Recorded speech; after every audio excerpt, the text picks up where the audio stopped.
My life's mission was simple: coast. My personal philosophy was built on the sacred art of doing nothing, and I was a devout follower, dedicated to savoring every single lazy afternoon I could steal. But an accident a year ago knocked my life clean off its well-greased track, and I made the call to bury my past for good. Now, a year later, the Ice Queen CEO you only ever see on the cover of Forbes was standing on my doorstep, a perfect porcelain doll of a baby in her arms and a paternal responsibility contract in her hand. 3 in the afternoon. Perfect sunlight. I was sprawled out in the single beat-up armchair in my rented apartment, feet propped up on a coffee table, a copy of Being and Nothingness in my hands. I'd been reading it for 2 weeks. The book was a world-class sedative, more effective than any sleeping pill on the market. For me, there was no greater joy than this: an undisturbed afternoon, the faint murmur of the city outside the window, the sun warming my bones, and the sweet promise of sleep. I called it my state of proactive nihilism. A year ago, I'd crawled out of that hellhole of blood and bodies and faked my own death. I threw myself a classy funeral, scrubbed every trace of my existence, and then dissolved into the human sea like a drop of rain. My name is Ethan Hayes. My current identity is a night shift clerk at a 24/7 convenience store. 4 days on, 3 days off, $2,000 a month after taxes. The job was a breeze. The boss was never around. It was the perfect embodiment of my dream to just coast until the credits rolled. Knock, knock, knock. The rapping on my door was steady, measured, with a rhythm that wouldn't take no for an answer. The quiet afternoon was shattered. I sighed and draped the book over my face. The landlord coming for rent? Unlikely. Mrs. Gable's knock could bring the whole building down. A wellness check from social services? Even less likely. They'd have to navigate a minefield of potholes to even find this place. The knocking continued, persistent and methodical. With a groan of pure reluctance, I peeled myself off the armchair and shuffled to the door in my flip-flops. The peephole had been broken for months, and I couldn't be bothered to fix it. A little unnecessary suspense kept life interesting. The door creaked open. A woman stood outside.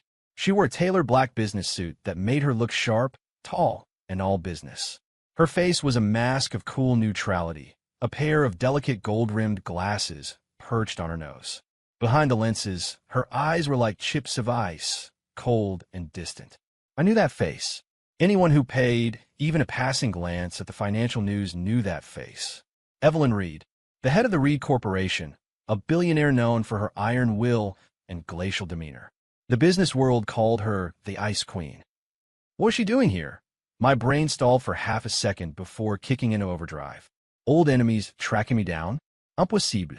I made sure the world believed Hades was 6 feet under. A business proposal? Get real. My total net worth, including the change in my pocket, was under $300. My only real asset was this $800 a month apartment. My gaze drifted down from her face, which looked like it was sculpted by an AI to achieve peak perfection. And then I saw what she was holding. It was a tiny, perfect little baby, maybe a year old, bundled in a pink onesie. A little marshmallow of a human. The kid was staring up at me with huge, dark, curious eyes. For some reason, when my eyes met hers, it felt like something gently nudged my heart. Ethan Hayes. Evelyn Reed spoke. Her voice was just like the rest of her, cool and devoid of warmth. That's me. I nodded, blocking the doorway, making no move to let her in. Ms. Reed, to what do I owe the pleasure? Need some bottled water? Amen? There's a convenience store about a block down. Mention my name and you'll get the standard retail price. She ignored my rambling, instead holding the baby out a little closer. At the same time, she pulled 2 documents from her designer handbag and offered them to me. One was a DNA test report. The other was a paternal responsibility contract. I stared at the bold, black letters, and the world started to feel a little fuzzy around the edges. Evelyn's gaze swept over my disaster of an apartment, her brow furrowing almost imperceptibly. 1 year ago, the Grand Sovereign Hotel, room 1302. Do you need me to refresh your memory with any more details? My mind snapped back to that rainy night. It was the 1-week anniversary of my own funeral. I was celebrating my new life and mourning my old one by getting blackout drunk at some downtown bar. The rest was a blur. I remembered softness, warmth, and the sound of a woman's muffled sobs. When I woke up, the room was empty except for a thick stack of cash on the nightstand. I'd written it off as a bizarre, drunken dream, pocketed the cash, and never gave it a second thought. I never, ever imagined that the dream wasn't just real, but came with a deluxe parting gift. I looked at the baby. She looked back at me. Suddenly, her little mouth, which only had a few teeth, broke into a wide, gummy smile. She giggled and reached out a chubby little hand, as if asking me to hold her. My heart got nudged again, harder this time. Those eyes, that smile. She was a carbon copy of me. I didn't even need to look at the DNA report. So, I managed to say, my voice raspy. I pointed at the baby, then at myself. I hit the jackpot. Evelyn pushed her glasses up her nose, her tone as flat as if she were giving a weather report. To be precise, you hit the jackpot a year ago. Now, I require you to fulfill your responsibilities as a father. She pushed the contract toward me again. I didn't take it. I looked at her, then at the baby in her arms, then back at my own apartment.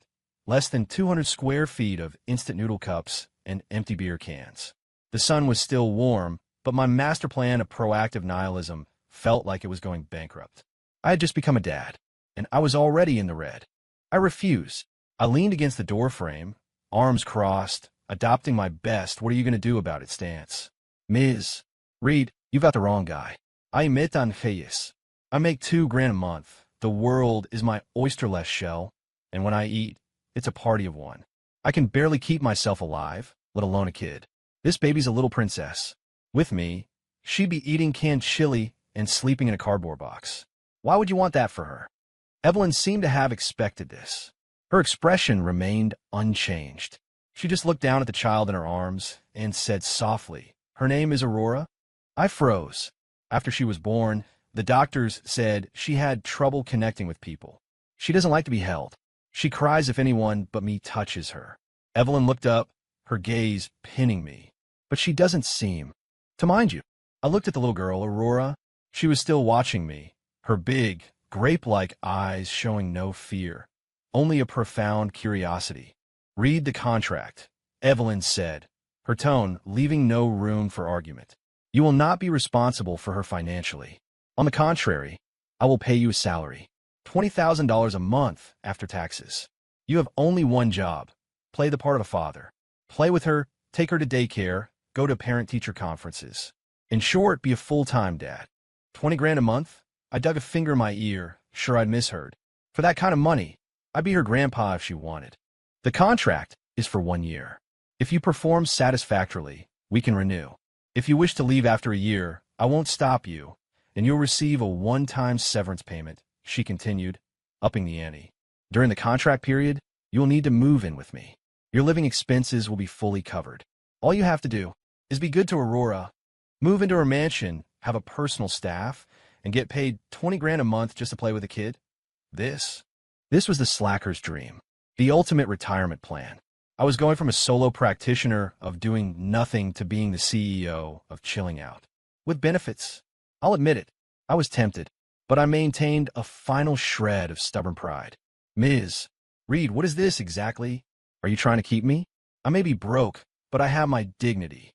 "You can consider a job," she said coolly, "or you can consider it the responsibility you're obligated to fulfill as her father. The money is merely an incidental." Aurora, in her arms, was getting restless. She started to squirm, making little cooing noises, her chubby hand still stubbornly reaching for me. Evelyn looked at her daughter, a rare hint of softness and helplessness in her eyes. She took a tentative step forward, holding Aurora out to me. "Will you hold her?" My body moved before my brain could. Almost instinctively, I reached out my arms. The moment that warm, soft little bundle settled into my arms, a strange, unprecedented feeling washed over me. She was so light, like a little cloud, but she was also incredibly heavy, like the weight of the whole world was resting on my forearms. Aurora didn't cry. Instead, she giggled even louder. She gnawed gently on my chin with her mostly toothless gums, leaving behind a little spot of drool. It was ticklish and warm. My heart, hardened by years of dancing on the knife's edge, felt like a small corner of it had just melted away. I'll sign the contract, I heard myself say, my voice rougher than usual. But let's get one thing straight. I'm only signing on for the dad role. Anything else is off the table. The corner of Evelyn's mouth might have twitched upward, but it was gone so fast I thought I'd imagined it. Fine, she nodded. Pack your things. The car is waiting downstairs. I glanced around my apartment. A few changes of clothes, a couple of half-read books, and a case of beer that was still half full. Nothing to pack, I said. Let's go. I'd already thrown away my past. There was nothing here worth keeping. Maybe a change of scenery would be good for my retirement. Evelyn's home wasn't a mansion. It was an estate. The car drove down a long, tree-lined driveway and stopped in front of a 3-story white building. There was a fountain, manicured lawns, sprawling gardens, and a massive swimming pool. My $800 a month apartment could probably fit inside her master bathroom. A well-dressed, silver-haired older man was waiting at the entrance. Welcome home, Reed, the butler said, bowing respectfully before his curious gaze fell on me and on Aurora in my arms. Arthur, this is Ethan Hayes. He will be Aurora's father from now on. Evelyn's introduction was brief and to the point. This is Arthur, the head of household. If you need anything, just ask him. Arthur's expression froze for a split second before returning to a polite calm. He bowed slightly to me. Mr. Hayes, welcome home. The word home felt strange. How long had it been since I'd heard that word? Ever since the day I personally erected my own tombstone, I hadn't had a home. Dada. Hold. Aurora suddenly mumbled from my arms.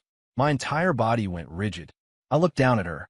The little girl was looking up at me, her big eyes shining with expectation. It was the first time she called me that. My heart got hit again. A direct hit this time. Yeah. I answered, my voice barely a whisper. Evelyn watched from the side, a complicated look in her eyes.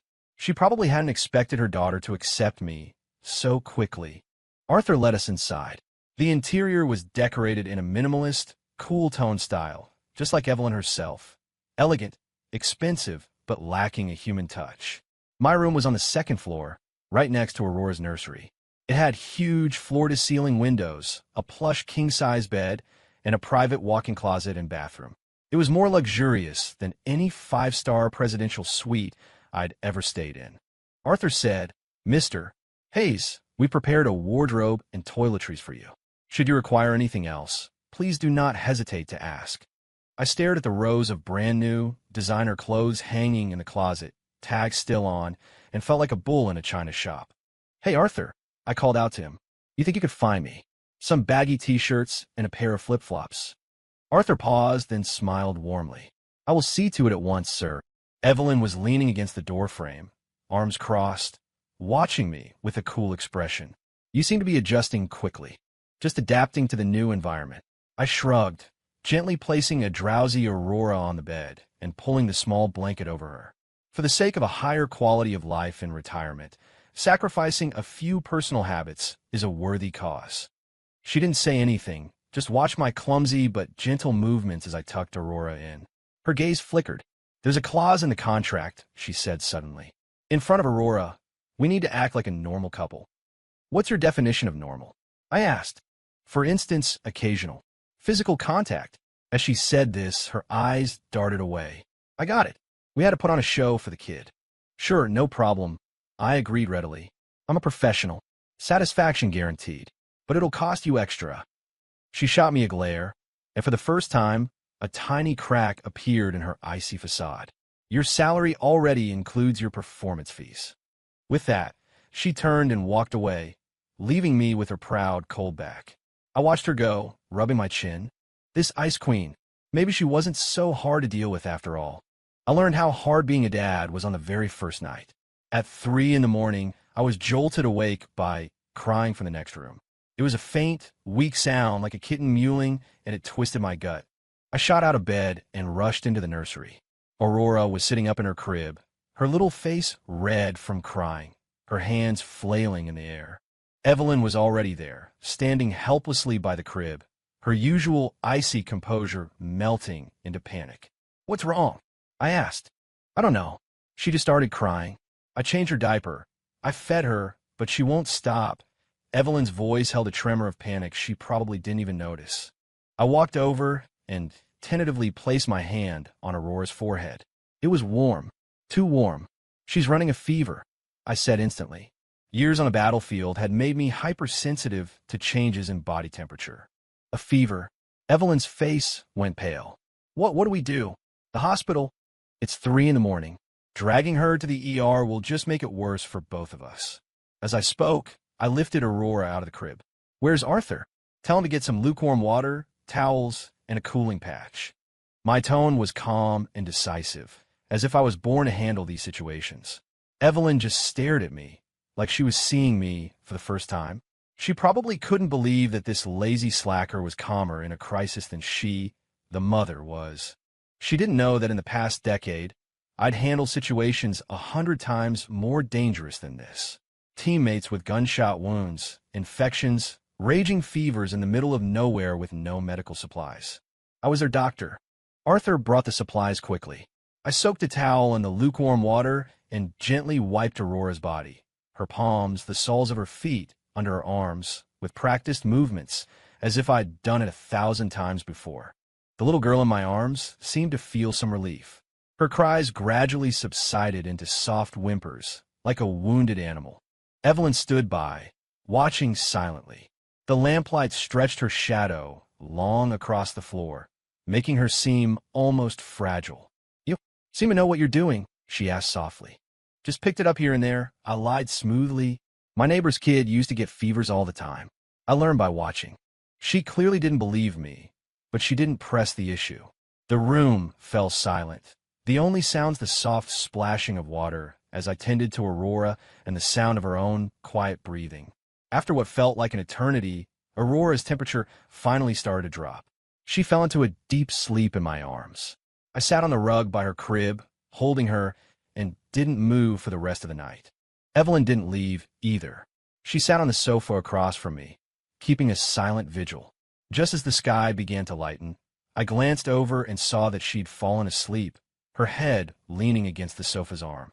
With all her defenses down, she no longer looked like the untouchable Ice Queen, but just an ordinary mother, worried sick about her child. I carefully placed Aurora back in her crib, then picked up a thin blanket from the sofa and gently draped it over Evelyn. Just as I straightened up, her eyes fluttered open. Our gazes met, and the air in the room seemed to freeze. Her eyes were free of the coldness and distance of the day.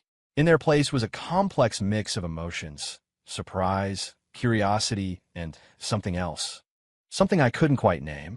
Thank you," she whispered, pulling the blanket tighter around herself. "Just part of the contract," I said, slipping back in my lazy persona and letting out a huge yawn. "Just make sure you log my overtime." She didn't speak, just watched me with a deep, searching look. Her stare was making me uncomfortable. I turned to leave. "Ethan," she said suddenly. "Yeah." "Oh, who are you really?" That question again. I smiled and looked back at her. The first light of dawn was filtering through the window, casting my face in shadow. "I'm just me, a guy whose dream of doing nothing got seriously derailed." Aurora's fever broke quickly, and by the next day, she was back to being a happy, bouncy little marshmallow. Evelyn had to go to the office to deal with a mountain of corporate fires, so the grand duty of picking Aurora up from daycare fell to me. At 4 in the afternoon, I pulled up to the entrance of the Sterling Academy for early learners in Evelyn's understated but obscenely expensive Bentley. Just from a name, you could tell the tuition cost more than my old annual salary. The curb was lined with every luxury car imaginable, my Bentley barely rated as mid-tier. The parents stood around in little clusters. The men were in tailored suits, the women dripping with jewelry, all of them talking deals in the tens or hundreds of millions. I leaned against the car door in the t-shirt, shorts, and flip-flops Arthur had procured for me, sticking out like a sore thumb. It didn't take long for me to become the center of attention. The looks I got from the high society moms were filled with a mix of disdain and contempt, as if I were a stray dog that had wandered into a swan sanctuary. Who is that guy? The driver? Showing up dressed like that to pick up a child is just tacky. Look at the car he's leaning on. It's a Bentley Mulsanne. That's Ms. Reed's, isn't it? He must be her new driver. Ms. Reed? Isn't she single? Since when did she have a kid? You didn't hear? Rumor is she has an illegitimate daughter. Kept her hidden overseas and just brought her back. TSK, what a shame. Such a brilliant woman, getting pregnant out of wedlock. Their voices were just loud enough to carry. I cleaned out my ear with my pinky finger and pretended I hadn't heard a thing. People were going to talk. Let them. As long as it didn't interfere with my retirement, the sky could fall for all I cared. Just then, a flashy red Ferrari screeched to a halt right in front of the gate, blocking most of the driveway. The door opened, and a young guy in a loud floral shirt with slick-back hair got out. Leo Vance, the heir to Vance Industries and the most persistent of Evelyn's many suitors. I vaguely recognized him. I'd seen him in some business magazine last month, bragging about his genius investment strategies that had netted him a few $100 million. To me, he just looked like another rich kid coasting on his father's name. Leo spotted me immediately, or rather, he spotted the Bentley I was leaning against. He strode toward me, arrogance practically rolling off him in waves. "Hey, you the new guy?" he asked, jutting his chin at me. "Where's Evelyn?" "The office," I said, keeping it short. "Huh, just a driver, and you've already got an attitude," Leo sneered. He circled me, his eyes lingering on my flip-flops for a moment, the contempt in his gaze deepening. "I don't know what Evelyn's thinking, hiring trash like you. You're dragging down her image." I couldn't be bothered to respond. Arguing with an idiot would only lower my own IQ. The daycare doors opened, and a flock of happy children poured out. I spotted Aurora instantly. She had a tiny pink backpack on and was holding her teacher's hand, her head swiveling as she searched for me. "Rory," I waved. Her eyes lit up when she saw me. She let go of her teacher's hand and came running toward me on her stubby little legs. "Daddy." Her voice was clear and loud, and it instantly silenced the entire front entrance of the daycare. Every single person's attention swiveled to me like a bank of spotlights. Leo, in particular, looked like he'd just swallowed a fly. The expression on his face was priceless. "Daddy," he stammered, pointing at me, then at Aurora, who had just barreled into my legs. "Your dad? Then Evelyn is." "What do you think?" I said, picking Aurora up and raising an eyebrow at him. Leo's face turned the color of a ripe tomato. He had always seen Evelyn as this untouchable goddess on a pedestal. Now, not only did the goddess have a child, but the father was this driver in cheap clothes standing right in front of him. For him, it was the ultimate humiliation. "Impossible," he shouted. "How could Evelyn Reed ever fall for a loser like you? You're nothing but a gold-digging parasite." He was so agitated that his voice was loud enough for all the other parents to hear. They started pointing and whispering amongst themselves. Aurora was frightened by his shouting. She shrank back in my arms, her lower lip trembling as she got ready to cry. My eyes went cold. "Watch your mouth," I said to Leo. My voice was quiet, but it carried an unmistakable chill. My stare made Leo take an involuntary step back. The coldness in my eyes must have spooked him. But he quickly recovered, furious that he'd let a kept man intimidate him. His embarrassment curdled into rage. "The hell you say to me? You dare glare at me?" he snarled, jabbing a finger in my direction. "You're a goddamn leech who sleeped his way to the top. So don't you dare act tough with me. I'm going to teach you your place today." As he spoke, he lunged forward, reaching for Aurora, his words turning vile. "You little bastard, your parents are—" He never finished the sentence, because I had his wrist in my hand. I moved fast, so fast that no one there even saw me move. 1 second he was lunging, the next his face was twisted in a mask of agony, veins popping on his forehead as he let out a scream like a slaughtered pig. "Arg! My hand! You're breaking my hand!" I squeezed his wrist, my face devoid of emotion, and slowly applied more pressure. The grating sound of bone grinding against bone was horribly clear in the sudden silence. "I told you to watch your mouth," I said, my voice flat, as if commenting on the weather. "I guess you didn't understand." The 2 bodyguards in black suits, standing behind Leo, finally snapped into action and charged. They were big guys, clearly professionals, with the kind of build that screamed ex-military. To me, they looked like a couple of chickens heading to the slaughter. I didn't even let go of Leo's wrist. As they closed in, I just lifted my leg and shot out 2 lightning-fast kicks, one to each of their kneecaps. Thump! Thump! 2 dull impacts. The two brutes went down hard, not even getting close enough to touch my shirt. They crumpled to the pavement, clutching their shattered knees and howling in agony. The entire exchange took less than 3 seconds. Dead silence. The parents who had been whispering moments before were now staring, jaws agape, looking at me like I was some kind of monster. They couldn't process how this lazy-looking guy in flip-flops could possess such terrifying skill. That's when Evelyn arrived. She had just stepped out of her car when she saw the chaotic scene.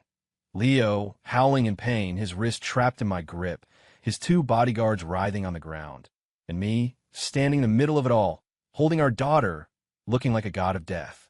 She froze, her eyes wide with shock and confusion. When I saw her, the murderous chill in my eyes finally began to recede. I let go of Leo's wrist, tossing him aside like a piece of trash. "Get lost," I said. Just 2 words. Leo scrambled back to his Ferrari and peeled out of there, leaving a trail of burnt rubber behind him. I looked down at Aurora. The poor kid was terrified, her face buried in my chest, her little body trembling. A pang of pain shot through my heart.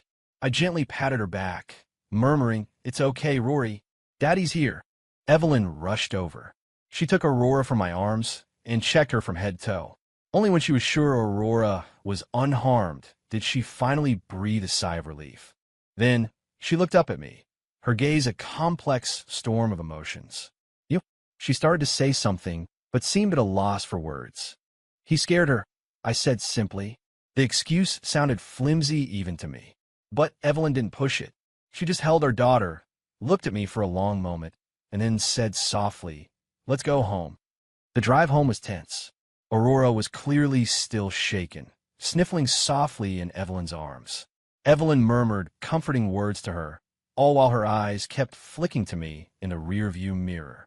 I could feel her gaze on me, but I pretended not to notice and just focused on the road. I knew today's events had planted a huge seed of doubt in her mind. A normal convenience store clerk couldn't possibly have that kind of skill, that kind of presence. My retired slacker cover was starting to crack. When we got back to the estate, Arthur greeted us at the door. Seeing Aurora's red-rimmed eyes, he asked with concern, "What happened to the young miss?" "It's nothing, Arthur. Just make sure she get a good nap," Evelyn said, handing our daughter off to a nanny before turning to me. "Ethan, my study. Now." My stomach dropped. Here we go. Evelyn's study was just like her, cold, organized, and meticulously neat. The massive bookshelves were filled with titles on business and law. She sat behind her large executive desk and motioned for me to take the sofa opposite her. "Talk," she said, getting straight to the point. "Who are you, really?" "Ethan Hayes." I held up my hands, playing dumb. Proud member of the working class, public servant, and Aurora's dad. "Don't play games with me." Evelyn's expression hardened. Can a normal person take out 2 professional bodyguards in a single move? Can a normal person make a spoiled brat like Leo Vance, who fears nothing, run away with his tail between his legs? Like I said, I took some self-defense classes. I insisted, sticking to my story. Used to do construction, so I'm a little stronger than I look. As for Leo, he's just a coward. A paper tiger. Evelyn let out a cold laugh, clearly not buying a word of it. "Ethan, I don't care what you used to be, and I have no interest in digging into your past." She leaned forward, her hands clasped on the desk, her gaze as sharp as a scalpel. "But I'm warning you, you signed a contract, and you'll follow the rules. I need a father for my child, not a magnet for trouble. The Vance family has a lot of influence in this city. Leo won't let today's humiliation go. I will not have you putting Aurora in danger because of your impulsiveness." Her tone was heavy with accusation. I stayed silent. I could understand her fear. She was a mother. Protecting her child was her first instinct. "I'm sorry," I said quietly. "I lost my temper, but no one gets to hurt her. No one." My voice was calm, but it held an unwavering conviction. Evelyn looked at me, her eyes flickering. She must have heard the absolute certainty in my words. The tension in the room eased slightly. "I'll handle Leo Vance," she sighed, leaning back in her chair, a trace of weariness on her face. "You should probably lay low for a while." "Fine by me." I nodded. I never wanted to leave the house anyway. With the serious talk over, I stood up to leave. "Wait," Evelyn said, stopping me. She pulled a small first aid kit from her desk drawer and walked over to me. Your hand, she said. I paused, then held out my hand. She took it, and only then did I notice that when I grabbed Leo's wrist, his watch had scraped my knuckles. It was a small cut, barely bleeding. I hadn't even felt it. She lowered her head, dabbing at the cut with a cotton swab soaked in antiseptic. Her movements were gentle and focused. Her long eyelashes cast a soft shadow on her cheeks. For a moment, a flicker of warmth replaced the ice in her expression. My heart, for no good reason, skipped a beat. It's just a scratch. I'm fine, I said, trying to pull my hand back. But she held on tighter. Don't move, she said, her voice low, with a hint of an unfamiliar, commanding tone. So I let her tend to me. She cleaned the cut, applied some ointment, and covered it with a bandage. Neither of us spoke. It was so quiet in the study I could hear her soft breathing and the faint, clean scent of her perfume. There, she said, finally letting go. Her face was once again a cool, distant mask, as if the moment of tenderness had been a hallucination. Thanks, I said. Don't mention it. She turned her back to me. You protected Aurora. I just don't like to owe people. I looked at her stiff back and almost laughed. This woman, so stubborn. The Ice Queen wasn't so cold after all. I had underestimated the depths of Leo Vance's pettiness. The next day, I was unemployed. The convenience store manager called me first thing in the morning, sounding deeply apologetic. Some big shot had made a call, and he had no choice but to fire me. I hung up without a second thought. It wasn't like I needed that minimum wage job anymore. But it didn't end there. Around noon, my former landlady, Mrs. Gable, called, her voice frantic. Ethan, you have to come back. There's a group of thugs here. They're tearing up your old apartment, looking for you. My blood ran cold. You don't go after innocent people. That's a line you don't cross. Leo, that piece of trash, had not only crossed it, he'd stomped all over it. He had just hit my last nerve. Mrs. Gable, don't be scared. Get somewhere safe. Don't let them see you. I'm on my way. I hung up, changed my clothes, and headed for the door. Evelyn was just leaving for the office and saw me. Where are you going? She asked, frowning at my hurried pace. To take care of some personal business. Leo Vance. She was smart. She guessed immediately. I didn't deny it. Don't go. She blocked my path. I told you, I will handle this. If you go now, you'll only make things worse. Some things a man has to do himself, I said, looking her straight in the eye. He went after the wrong people. My voice was quiet, but she must have heard the storm brewing beneath the surface. She was silent for a moment, then stepped aside. Be safe was all she said. I nodded and was gone. By the time I got to my old apartment, the place was destroyed. The door was kicked in, and everything inside that could be smashed had been. A handful of thugs with cheap tattoos were lounging in the wreckage, smoking cigarettes. The one in charge, a guy with a nasty scar across his face, stubbed out his cigarette on the floor and stood up when he saw me. You Ethan Hayes? He asked, looking me up and down with open contempt. You got some balls, kid, messing with Mr. Vance. Leo sent you? I asked. No shit, Scarface said arrogantly. Mr. Vance said you're to get on your knees about 3 times and break your own arm. Do that and we'll call it even. If not, today we trash your apartment. Tomorrow, we trash your legs. I laughed. You and what army? Son of a bitch. Still talking tough when you're about to die. My attitude clearly pissed him off. He waved his hand. Boys, get him. Break him. The thugs swarmed me, shouting. I stood my ground, not moving a muscle. Not until the first one was right in front of me, swinging a steel pipe at my head. Then I moved. A slight tilt of my head was all it took to dodge the pipe. At the same time, my right hand shot out like a snake, grabbing his wrist and twisting. Crack!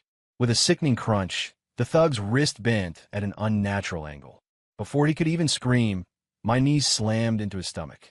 He folded like a cooked shrimp and flew backward, hitting the far wall and sliding to the floor in an unconscious heap. It all happened in the blink of an eye. The other thugs froze, their charge grinding to a halt. All of you, together, I said, crooking a finger at them. Scarface's expression changed.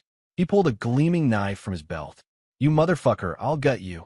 He lunged, aiming for my chest. My eyes narrowed. I didn't retreat. I advanced, moving toward the blade. The instant before the knife would have plunged into my chest, I sidestepped, closing the distance between us, and drove my elbow into his jaw. Scarface grunted, his head snapping back. I snatched the knife from his hand, reversed the grip, and pressed the cold steel against his throat. The icy blade brought him back to his senses instantly. Please, don't kill me. Mercy, he blubbered, the stench of urine suddenly filling the air. Begging for your life now. I sneered, tapping his cheek with the flat of the blade. Too late. I pulled out my old, beat-up Nokia, found his phone, and dialed the last number in his call history. The call connected quickly. Leo's arrogant voice came through the speaker. Yo, Scar, how's it going? Did you break the kid's legs yet? Mr. Vance, I presume, I said, my voice cold enough to freeze hell over. I have your man. The other end of the line went silent. You're Ethan Hayes. Leo's voice was filled with terror. I gave you a chance, I said. You didn't take it. I'm a simple man, but I'm fiercely protective. You should never, ever have gone after innocent people. I pressed my foot down on Scarface's fingers. AAH, he shrieked in agony. You hear that? I said into the phone. That's just the beginning. Leo, I don't care who your father is or how powerful you think you are. From now on, the game has new rules. My rules. So get ready. I'm coming for you. I hung up and kicked Scarface into unconsciousness. I stacked the thugs in a neat pile in the corner, then pulled out my phone and dialed another number. Hey, it's me. I need to do a deep dive on Vance Industries. Leo Vance. I want every dirty secret you can find. Yeah, that's right. I want him buried. After dealing with Leo's hired goons, my life returned to a brief state of calm. That weekend, Evelyn had an emergency international conference call she couldn't miss. So, the glorious mission of taking Aurora to the amusement park fell squarely on my shoulders. To be honest, I'd rather face down a platoon of heavily armed mercenaries than go to a place swarming with screaming crowds. But one look at the sheer hope and excitement in Aurora's big eyes, and I couldn't say no. Fina, I consider it a cultural experience. It turns out that taking care of a child is, without a doubt, the most exhausting job in the world. The carousel, bumper cars, the little train. Aurora's energy was boundless.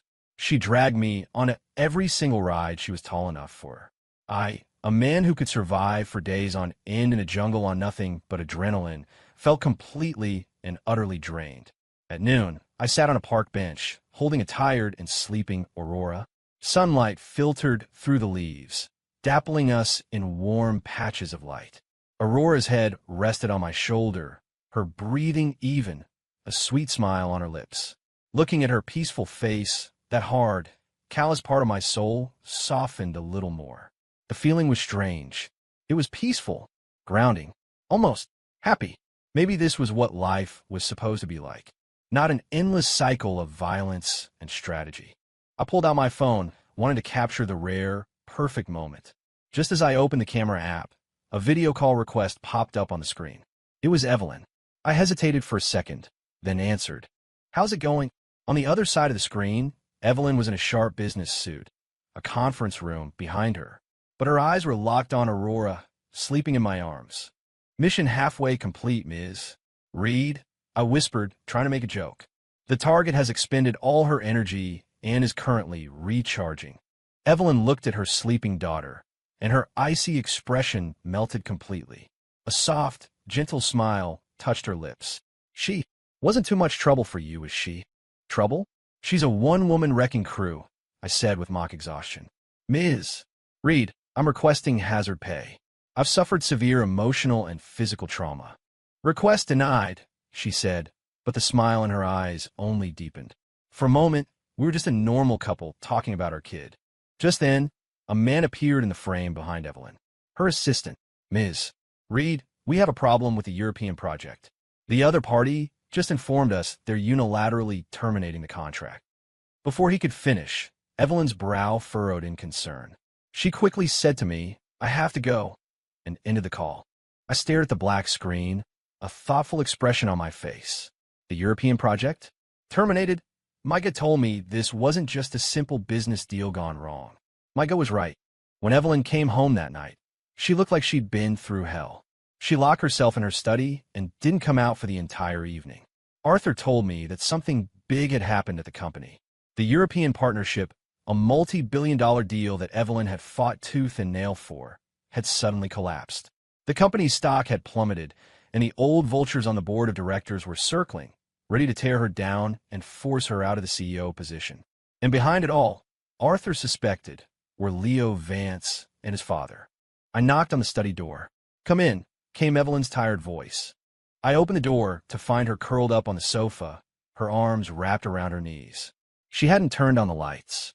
The only illumination came from the moonlight streaming through the window, outlining her fragile, lonely silhouette.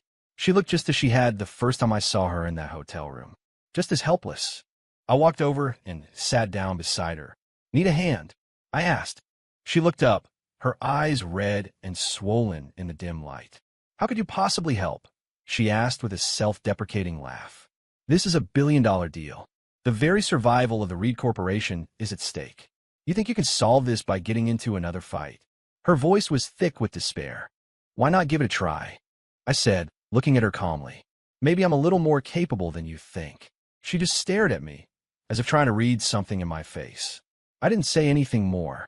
I just pulled out my ancient, indestructible Nokia and, right in front of her, dialed a number I thought I would never have to dial again for the rest of my life. The phone rang for a long time before it was answered. "Who is this?" A voice on the other end boomed, old but powerful, dripping with the authority of someone long used to being in command. "It's me," I said. There was a full 10 seconds of stunned silence on the other end. Then the powerful voice became emotional, trembling slightly. You're alive." "I'm alive," I said flatly.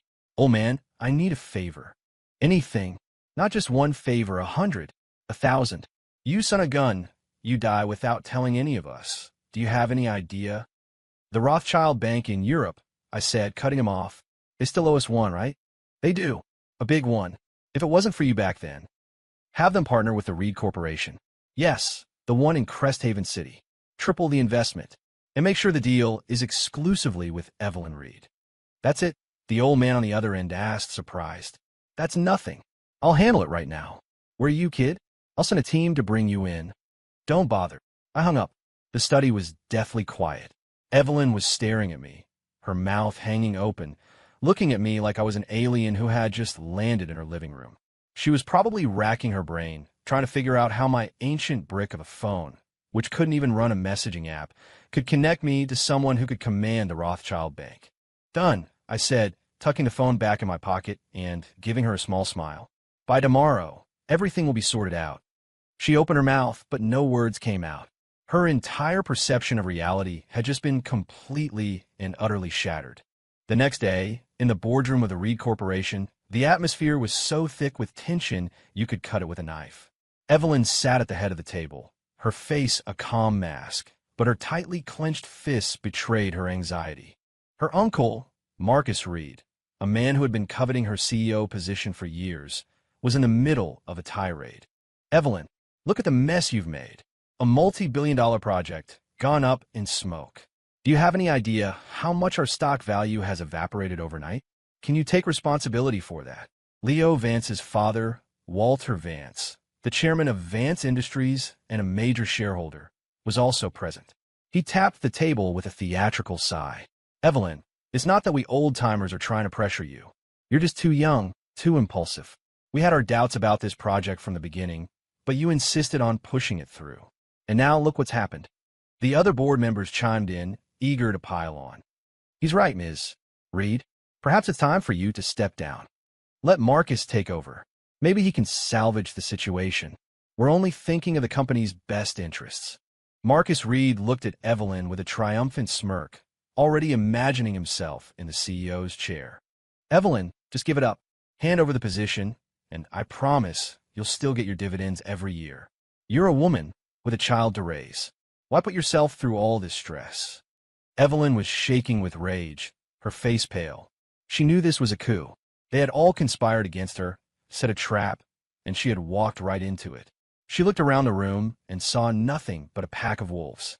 Just as she felt a wave of despair wash over her, just as she was about to break, a memory of Ethan's calm, confident face from the night before flashed in her mind. By tomorrow, everything will be sorted out. Could it really be true? At that exact moment, the boardroom doors burst open. Every head in the room turned toward the entrance. Evelyn's assistant rushed in, looking ecstatic, holding up a tablet. Ms. Reed, Ms. Reed, incredible news. Marcus slammed his hand on the table. Have you no sense of decorum? What is all this shouting about? Can't you see we're in a meeting? The assistant ignored him and ran straight to Evelyn's side, handing her the tablet. Ms. Reed, you have to see this. An email just came in from Europe. Evelyn took the tablet, confused. She glanced at the screen, and her eyes widened in shock. It was a personal email from the highest-ranking director of the Rothschild Bank's European headquarters. The message was brief and to the point. The Rothschild Bank had the utmost confidence in the future of the Reed Corporation. They had decided not only to reinstate the original partnership, but to increase their investment threefold. The total value of the deal was now $50 billion. Furthermore, the email explicitly stated that this partnership was contingent on CEO Evelyn Reed being the sole person in charge. And at the very end, there was one deeply meaningful sentence. Please extend my highest regards to the gentleman standing behind you. The email hit the boardroom like a bomb. Everyone was stunned into silence. The smug look on Marcus Reed's face froze, his mouth hanging open wide enough to catch flies. Walter Vance's face turned a ghastly shade of white. No. Impossible. This is absolutely impossible. Marcus shrieked. The Rothschild Bank.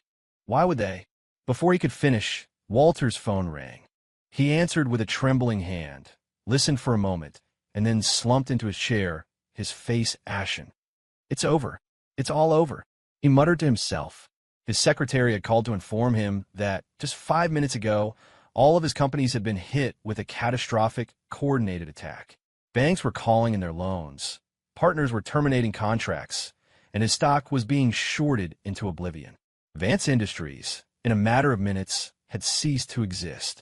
And it was all because he had provoked someone, a godlike figure he could never have hoped to challenge. The boardroom was silent. The directors who had been calling for Evelyn's resignation just moments before were now staring at the table, not daring to breathe, terrified of attracting the same fate. Evelyn slowly stood up. She looked at the pathetic figures before her, all her earlier fear and anxiety gone. Her gaze swept over the shell-shocked Marcus and Walter, and finally came to rest on the last line of the email. Please extend my highest regards to the gentleman standing behind you. Ethan's face appeared in her mind again. The man in flip-flops who looked so lazy and harmless, but who, at the most critical moments, could hold up the sky for her. One phone call had moved one of the world's most powerful financial institutions. One phone call had annihilated a billion-dollar corporation. Who? Who was he? The boardroom drama ended in a way no one could have possibly imagined. Marcus Reed was stripped of all his titles and unceremoniously kicked out of the corporation. Walter Vance was taken away for investigation into a long list of financial crimes. The evidence against him, which had mysteriously appeared out of nowhere, was said to be stacked 2 feet high. Evelyn's position as CEO was now unshakable. After the meeting, she sat alone in the empty boardroom for a long time.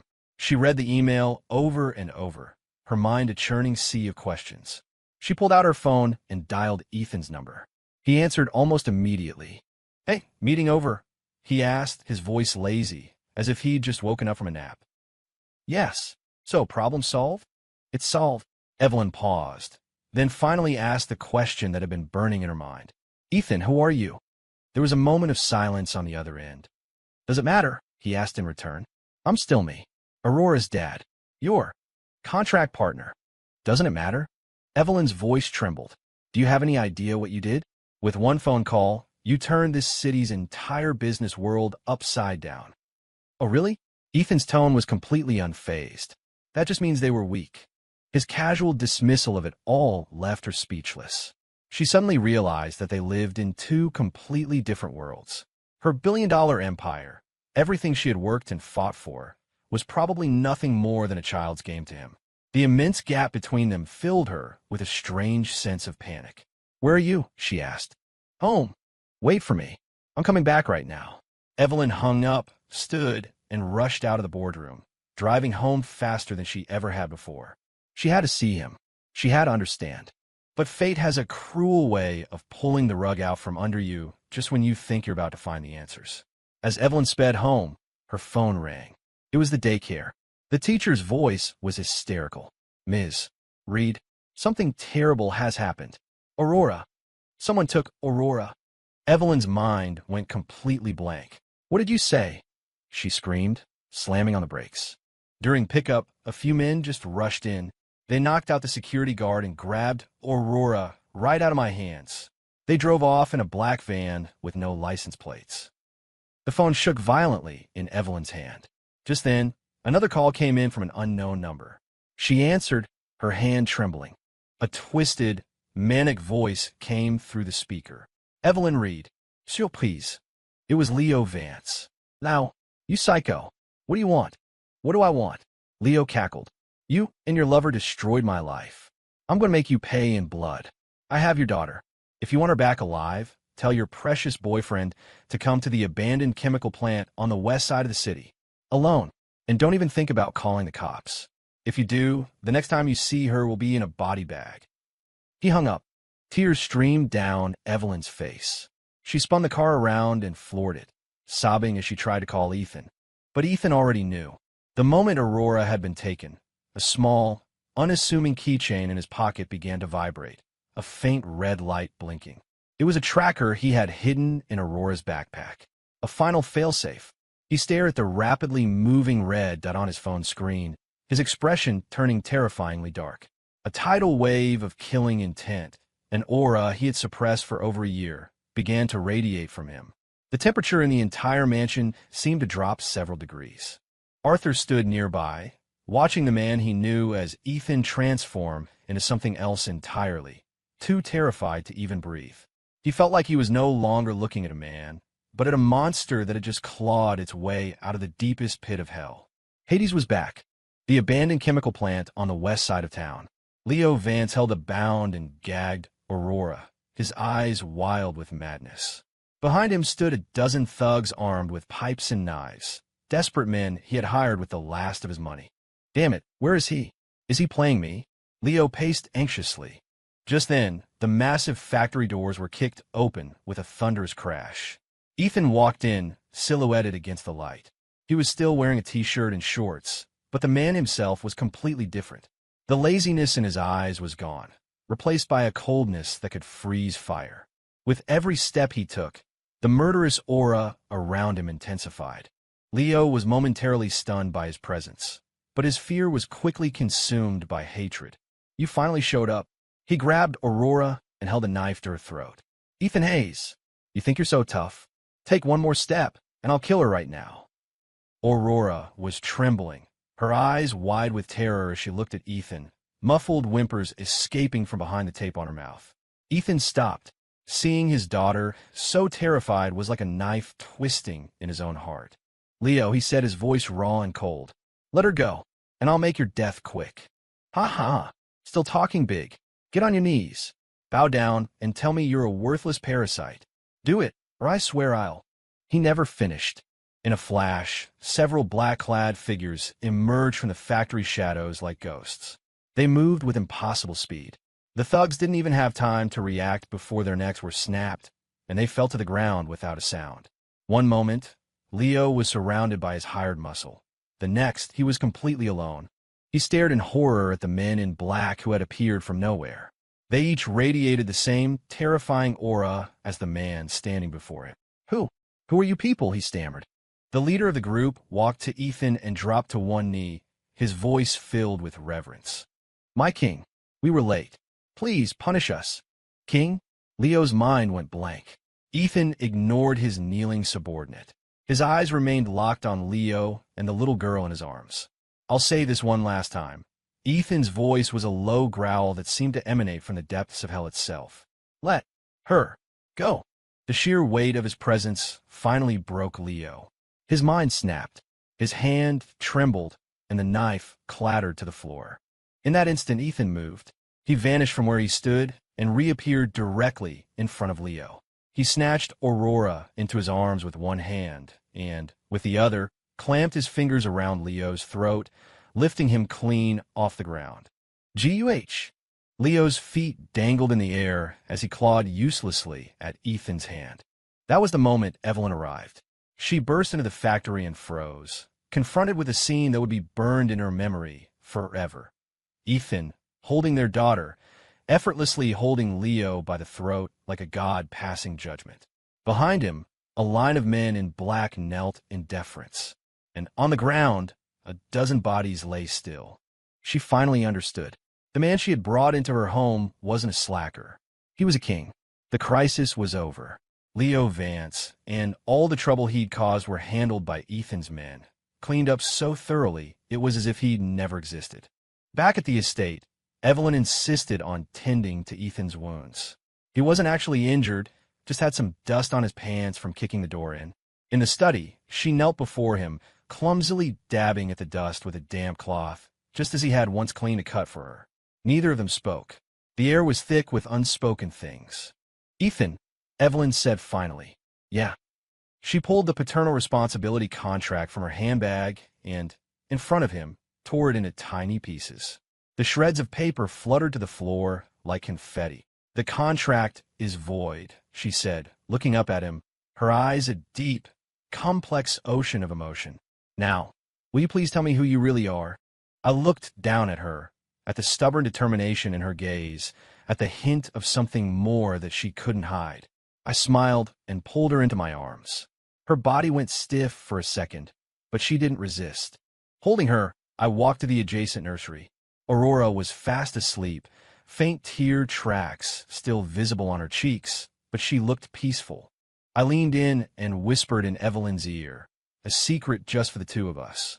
"My name is Ethan Hayes. My old names, my call signs, my past. None of it matters anymore.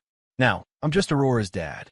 I paused, watching the tips of her ears turn a delicate shade of pink, and added, "And your man?" In my arms, she finally relaxed, melting against me. Sunlight streamed through the floor-to-ceiling windows, bright and warm. I held the two most important women in my life and looked out at the blue sky.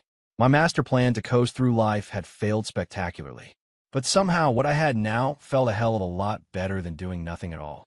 End.